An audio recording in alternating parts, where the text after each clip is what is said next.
And hello again, everyone. Good evening. This is Game Store Podcast number 123. It's again from your friends at yourgamesource.com. We're still covering E3 2015, and tonight we're going to talk about Ubisoft and, of course, the last great press conference of the evening from our friends at PlayStation. With me again tonight on this episode is going to be Angry Nick. What's up, Angry? Going on. And our good friend again, the author of Vendetta Dark. Get it now, get it while it's hot, get it within the first million copies sold. Vendetta Dark. It's a great new novel out by our good friend, author extraordinaire, Josh Peterson. How's it going, guys? And I also forgot to say, the host of the newest podcast available on the web, or the interweb, as they used to say, Guardians of the Geek. And we're looking forward to great things. I already seen a couple episodes, so it's truly something good for all of us, people who like everything geek to chic out there. One more plug, if I can, again, from your friends at yourgamesource.com. Give us a shout out at GameSource on Twitter, GameSource on Facebook. You can watch all of our stuff on GameSource on YouTube and Game_Source, if I can say that correctly, on Twitch. Again, if you have not gotten your tickets from one of the many places you can see our good friend Rob McCallum's movie, Nintendo Quest, I suggest you do so. It's going to be an awesome documentary he is showcasing all over the country. And if you need tickets for it, just head on over to NintendoQuest.com. Get your tickets today. They are selling fast, and I'm telling you right now, it's something you don't want to miss. I've already seen a good deal of the movie, and I'm really, really quite pleased with it. It's really a great watch, and you will be moved if you're a gamer out there. I'm already choking up already. My goodness, but be that as it may, get tickets today at NintendoQuest.com. So once again, we're here. It's E3. The first official day is, well, okay, it's 0 day. They call it day 0. Is now complete. First on the list was Ubisoft. Again, they were showcasing games. As we know, they're already coming out. Assassin's Creed Syndicate got a look, but no gameplay. A nice fancy CG trailer, which seemed to be also the course of the day. Rainbow Six Siege, which really looks like a lot of fun, and we're really looking forward to that. Also as well, Mad Max, but Just Cause 3, really looking sweet. I can't wait till that comes out. Josh, tell me your thoughts on the Ubisoft conference. I'm really excited about Rainbow Six Siege because there's a lot of games out there that have 4-player co-op, but none of them that truly make you work together to do objectives. Like most of the games you go in there, you shoot them up, but this one you actually have, in order to pass the missions, you actually have to work with your teammates. So I'm looking forward to that. Assassin's Creed, as always, is looking good. You said they didn't show any actual gameplay, but you kind of know what you're going to get from those. And I know Sony has the exclusive missions involving his sister. And Mad Max looks really good. And the Division, right? That's another one. That one also. That's correct. Yes. The Division. That was a 2016 release, but it looked. What were your thoughts on that?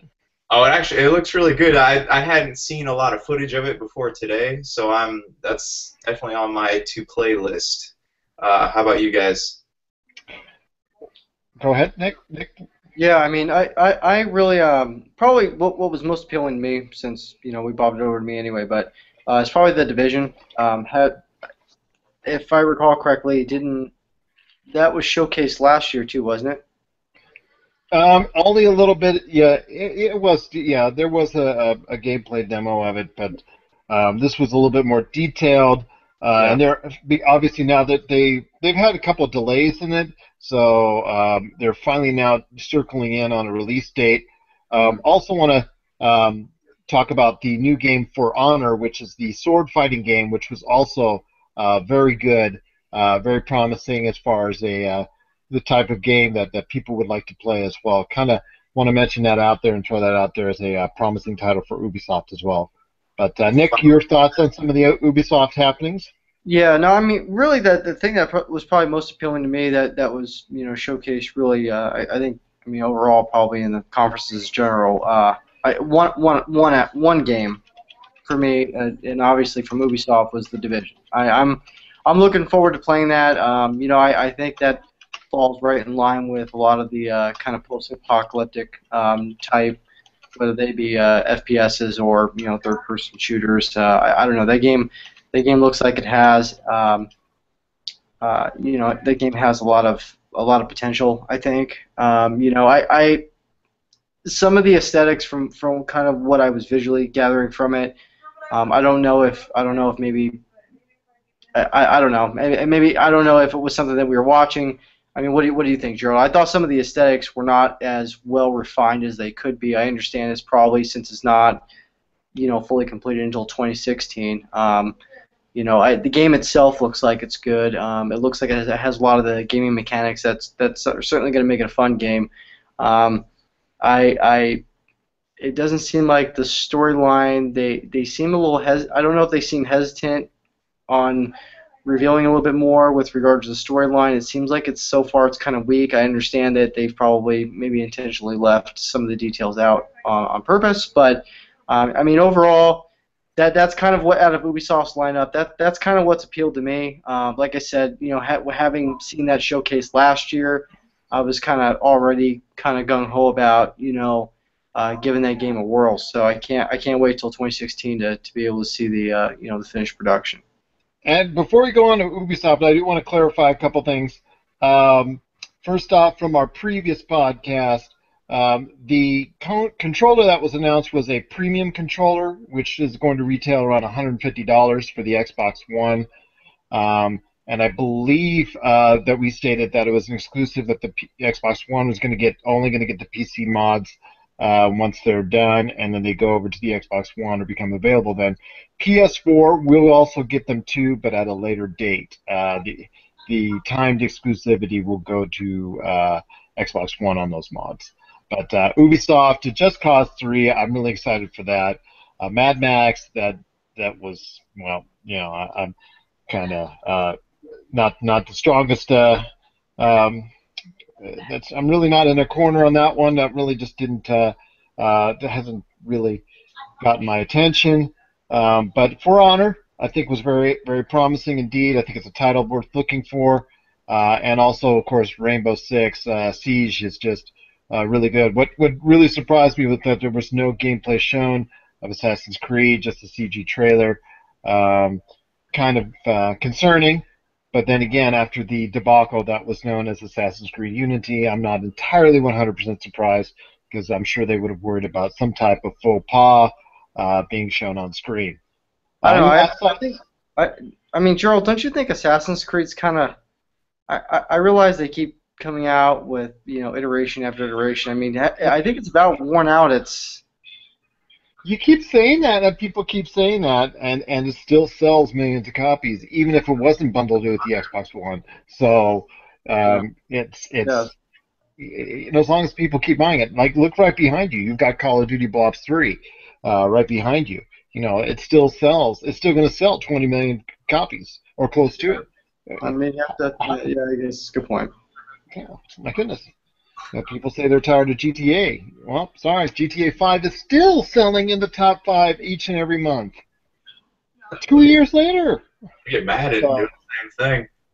Yeah. Minecraft, people say we're sick of Minecraft. Well, they're coming out with a new iteration of it as far as work with the holodeck.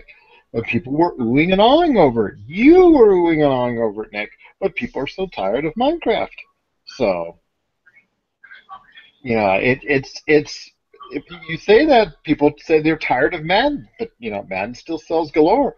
But I'm looking forward to Just Cause 3. That I know a lot of people are not sick and tired of. That hopefully will come to fruition and not be delayed because it's for a release this year with everything if everything goes well and good. And also as well Rainbow Six Siege. I'm hoping to be part of the beta on that one. Most definitely, indeed, because that's truly something that I'm looking forward to. With the copies of Rainbow Six Vegas 1 and 2 firmly tucked in with the Xbox One version. So, be that as it may, we're on to PlayStation. Sony, yeah. You know, if I can start out real quick, I know that you didn't catch the back half of it. Did you see the Batman? The debut of the Yes, Batman? I did see the back. I just caught back hack while we were there. But yes, I did see the Batman Nightmare DLC that's going to be exclusive to the PlayStation 4. It was nightmare inducing. I mean, before I got cut off, it looked pretty good, but I was watching it and then it froze or something happened in the video. Did the rest of the DLC look good? Yes, it looked very promising. Like I said, it's Batman's coming out next week, and I think it's going to do really solid sales. Plus, it's in a weak market right now where there's not, since The Witcher, there's really not been anything to really engage the consumer outside of that and Splatoon. So I know Batman's going to get pretty much a nice bump up initially in sales, and having the PlayStation 4 exclusives plus the PlayStation 4 bundle that's being made available as well with Batman. It's just going to be a nice windfall for them, and I think it should score well, and I think it's be a grand finale for those folks at Warner Brothers as their I believe it's Rocksteady. That's is that correct? Yeah. Rocksteady. Yeah. Yeah, that's making their last iteration of Batman before they move on to something else. So it should be a great game. I look forward to it. But yes, I did see the Uncharted 4. Yeah. Fantastic. Okay, there you go. I took the words right out of my mouth right there. Just right That's a there. We're must all buy. in agreement. That's a must How buy. wonderful that game is. Yeah. Buy a PlayStation for sure. Yeah, it just makes people want to buy a PlayStation even more. And no discredit to their main competitor and chief rival, Rise of the Tomb Raider, which looked outstanding as well. But Uncharted, just the reaction from people out there just seemed to dictate that this is the most recognizable title right now for PlayStation, and just really just going to be the pillar, the foundation. And is it a thief's end? I'm not sure. If it sells well enough, they're going to have to figure something out because this is something that they may want to stick on to for at least a little while longer, and it might have a lot more legs than, let's say, the God of War franchise or Gran Turismo or what have you, which have seen a sharp decline in their sales with their last iterations. Guys, what else stuck out to you? Because I know I have a couple things to say on PlayStation, but I don't want to babble on too much. So, Josh, what? Oh, No, I was just going to interject real quick and say that I was stoked when I saw Final Fantasy. Oh, yes. I was like, oh, damn. well, hold on here a second. This is, Final Fantasy VII Remake HD remake is now happening. It's now a thing. I'm just, it just should have. This is what they should have done back in December. This is what they should have done to PlayStation Experience back in December.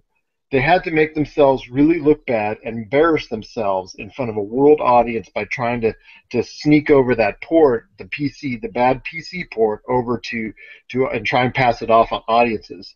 And it had such a awful reaction that they finally realized, you know what, we really need to do it justice. And you can't take a game that's so revered and so loved and throw it in the toilet by trying to pass off that bargain basement version of it. They need to do something proper, do something correct, and do something right.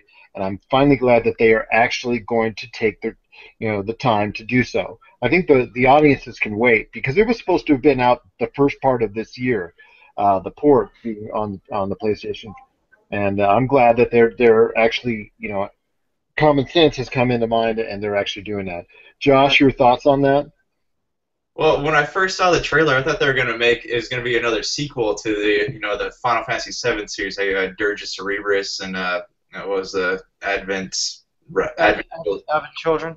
Yeah. So, but I mean, being able to play the original game and completely remastered is I stood up and I was clapping my hands when I saw that on screen. It was pretty spectacular. And I mean, and like as far as they came along, I realized a lot of that was obviously, well, actually all of it was CG, but still, I mean, to see that, it was like, it was like, holy crap, this is exactly what I've been waiting for. So, yeah. Well, and a couple more things before we just, this is going to be a abbreviated podcast today. Well, first off, I want to touch on the fact that The Last Guardian, our words were correct, and that The Last Guardian is coming out in 2016. That was something that was very welcome sight indeed. I think everybody just breathes a sigh of relief that it's finally actually going to be a reality. Well, we think, anyways. They didn't give us specific, though. No, and here we go again, But I have a feeling this time it's going to come onto retail shelves at some point in time in 2016. No Man's Sky, it was great when he was showing all the different stars and galaxies that you can actually go into, which is almost seemingly infinite. But it's kind of funny. It was a shame that when he the one planet he decided to land on to land. It was not exactly the most thrilling planet in the world. You could see his almost trying to, curtail his anger when he found a planet that really didn't have much to do. So I wasn't real impressed. I wasn't real impressed. Well, I think they didn't show as much as they should have of the combat, and I think that was it should have been the other way around. The exploration shouldn't have been that much, and they should have spent more time on the combat aspect of it. I'm still very high on the game because of the fact that I want to discover my own planet called Planet Game Source, quite honestly. So that's what I intend to do. So I'm looking forward, and they didn't announce a release date on it yet, but they said it would do it so very soon. So I'm looking forward to that. Some nice PlayStation exclusives, and then I guess the biggest announcement. No, it wasn't PlayStation View and the fact that you can get channels a la carte and all that. I think the biggest news was that the Call of Duty limited time exclusive DLC and whatnot is now going in the hands of PlayStation, and it's no longer in the hands of Xbox. What does that tell you in detail, Josh, when they make an announcement like that? It tells me that Sony is scared of losing sales to Microsoft, because even not just Call of Duty, but with the Final Fantasy they have, it's going to be available on PlayStation first. So it's not really, I guess if Sony keeps them, like they don't ever release those maps to Xbox owners, that's one thing. But as far as like we get this content first, it's not really an incentive for people to go out and buy a Microsoft. It's more just a temporary annoyance until that stuff gets released for the Xbox. That's what Xbox was doing this whole time. I mean, that's why people were staying on the 360 and whatnot, because their friends on playing Call of Duty were getting the DLC and the content first. Yes. So now that it's on the other foot. Exclusive a lot. That seems to have been used a lot. Exclusive. Well, that's the idea. It's trying to get you, the customer, to realize that, hey, this is coming to it first, or this is coming to it, period. So this is the reason why you need to own it. And they need to do that, because, again, this show is not about you and I as hardcore gamers. It's about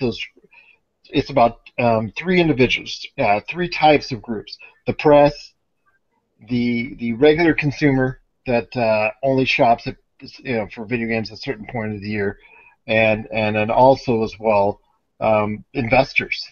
People who are willing to spend a lot of money investing into these companies as far as from a stock vantage point. This is the only time they may actually peer into the world of video games. So while we want to think that E3 is a lot about us, it's more about those groups, and quite honestly. So yeah, we were talking about the console war and whether or not it actually exists. That's kind of proof that it does exist.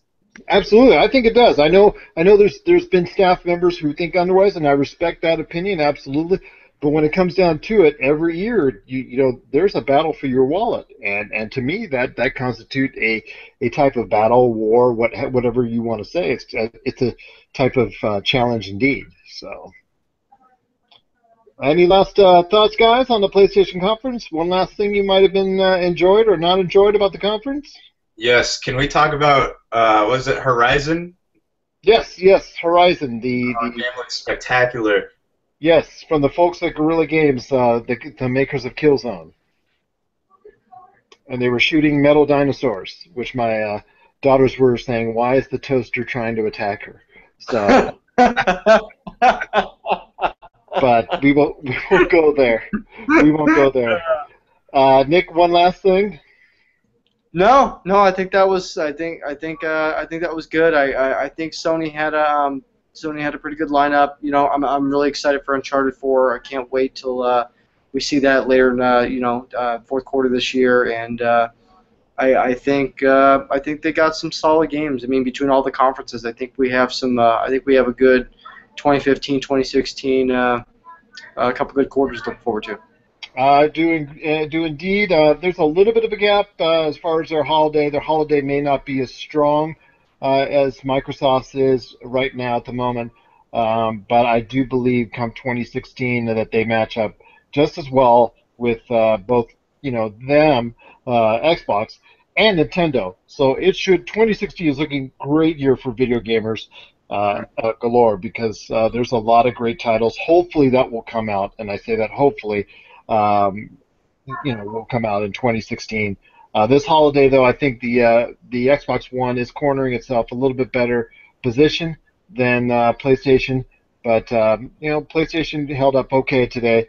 But I really think that Xbox One pulled kind of a little bit ahead with that backwards compatibility, and then the Gears of War collection also as well being announced, kind of up the ante a little bit in my mind's eye on their side, so a little bit. So, but PlayStation didn't fail by any stretch of the imagination.